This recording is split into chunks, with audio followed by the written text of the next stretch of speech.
This is the first video of the year, so welcome back. It is 2024. As a new year resolution, you want to make a game. So how can you plan your next game? A lot of this is learned through experience. If you are going to start your first game, you will need to know how good or bad you are. Getting to know yourself is one of the first steps. So what is the first thing you need to do?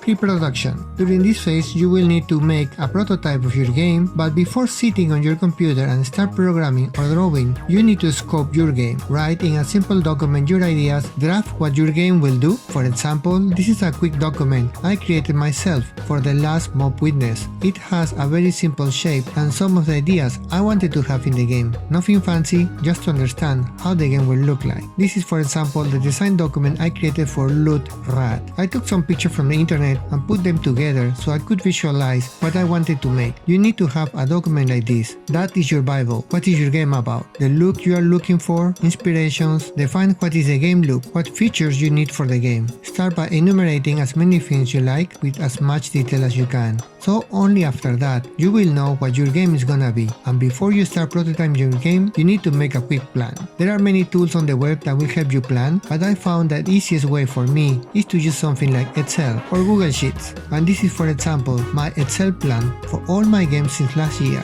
I developed using Agile, so I plan for every sprint. But I plan the whole game in advance and adapt into sprints of 2 weeks, so I can finish a game between 1 month to 2 months. How do you know how long each task will take? I try to put each task or user story at 1 day as possible, or a couple of days maximum, and adjust your plan every week. If the task is quite big, I break that task into smaller chunks, so I get to know after breaking all the game features how long it's gonna take, including sound, music, art, and much more. Only with experience, you will be able to somehow accurately plan so far ahead and release a game in short period of time. Every person has a different speed, so getting to know yourself is one of the first steps. The first few weeks are gonna be very hard, but as weeks pass, you will get to understand yourself. How fast can you do each of the tasks? And with more experience, you will be able to decide what features get into your game and which ones will be out of scope. Some ideas may be good on paper, but if you calculate that it will take many months to implement, maybe that idea is not that good after all. If the amount of effort is greater than the fun gained in the game, then you should not do that and stop wasting your time. Most people get into development hell because of the number of features. It becomes unmanageable and never finish the game. It happened to me until I started cutting features, and that shortened the development cycle.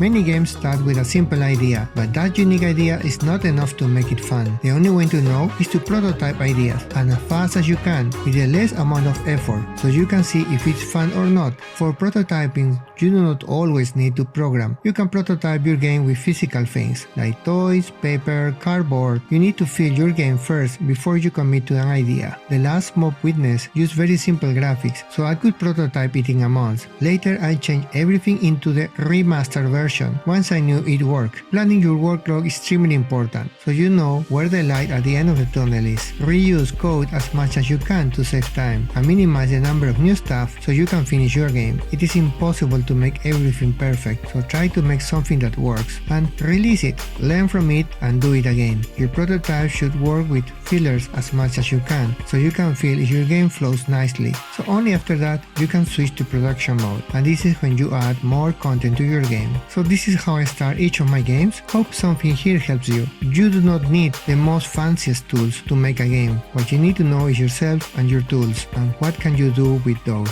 If you want to support my work, please click like and subscribe, and click on the notification bell so you do not miss my next update. Thank you so much for watching my journey. See you next week.